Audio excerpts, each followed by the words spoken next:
Oduu baay'ee nama gaddisiisuun har'as faarfataa jaallatamaa tokko du'aan of biraa dhabneerra.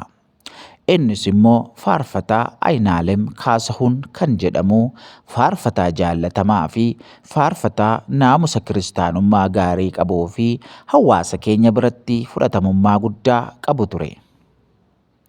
Faarfataan kun faarfannaa bifa sagalee fi akkasumallee viidiyoodhaan karaa garaa miidiyaa irratti nama nu biraan ga'aa turee fi nama nuti illee karaa garaa faarfannaa isaatti eebbifamaa turredha.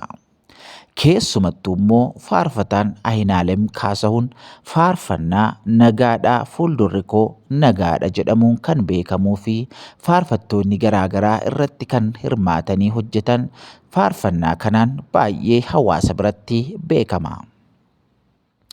Egaan maal godharee guyyaan har'aa guyyaa gaddaati. Guyyaa waan hin taane fiddee dhuftedha. Faarfataan Aynaalem Kaasahuun waggaa 2 oliif sireetti galee erga dhukkubsatee, erga yaala dhabee, erga deeggarsa dhabee miidhama guddaa keessa turee guyyaa har'aa obbaafatee jira. Faarfataan kun waggaa 2 oliif yeroo dhukkubsataa turetti nama isa gargaaruu fi nama isa bira dhaabbatu dhabuudhaan balaan kun itti dhufe. Dhugaa dubbachuuf faarfataan kun akka gargaaramuuf namoonni tokko miidiyaa garaa irratti sheerii godhanillee namni maqaa isaa dhahu hin turre. Osoo yeroo sana gargaarameera ta'ee faarfataan kun hamma tokko dhukkuba isaarraa dandamatee maatii isaa fi ijoollee isaarraa ni jiraata ture. Egaa fedhi Waaqayyoo haa ta'u inni gara abbaa isaa isa tajaajilaa ture adeeme.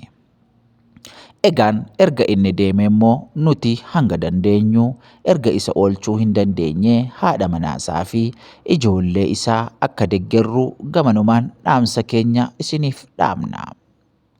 Egaan faarfataan kun hojii biraa hin qabu. Jireenya isaa jijjiiruuf osoo tattaafatu, osoo olii gadi fiiguu kan boqote dhukkuba kana dandamachuu dadhabee waan ta'eef maatii isaa fi ijoollee isaallee akka gargaarru gama kanaan isiniif dhaamsina. Egaan hordoftoota keenya, hordoftoota Gonfoo Miidiyaa, kun gadda guddaadha. Hamma danda'ametti nama naannoo keenya jiru yeroo inni dhukkubsatu, yeroo inni miidhamu bira dhaabbannee balaa garaa keessatti harka qabnee bira dabarsinuun dhaamsa keenya, dhaamsa Gonfoo Miidiyaati. Egaa faarfataa Aynaalem Kaasahuun Waaqayyoo abbaan boqonnaa bara baraa siif godhuu ittiin jenna. Waaqayyoo jannata isaa keessa si haa qananiisu ittiin jenna. Inni ati hojjechaa fi turte abbaan kee boqonnaa gaarii keessa si haa qananiisu ittiin jenna. Wanta jennu hin qabnu. Ati abbaa kee isa hojjechaa fi turte bira deemte wanta ta'eef homaa waan sii goonu hin qabnu. Ati isa caalu filatteetta waan ta'eef Waaqayyo si wajjin haa ta'u ittiin jenna.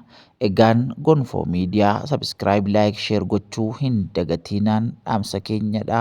Maatii fi ijoollee isaa immoo hanga dandeenye namoonni itti dhiyoo jirru iyyaafannee akka gargaaraman haala mijeessinuun dhaamsa keenya, dhaamsa Gonfoo Miidiyaatii. Waaqayyo baraaf jireenya keessan haa eebbisu, eebbifamaa isiniin jenna. Shalom.